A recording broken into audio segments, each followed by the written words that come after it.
Hello, in this video I'm going to show you how to go into Do Not Disturb mode on macOS. To go into Do Not Disturb mode, you need to click on the control center here and then click on focus, and now you can click here to turn on Do Not Disturb, and it will be turned on until you turn it off yourself, or you can click on for 1 hour. So it will turn off automatically after an hour, or until this evening, or until this morning.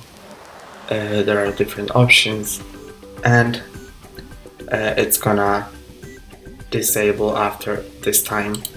And that's all for today. Don't forget to like and subscribe. See you next time.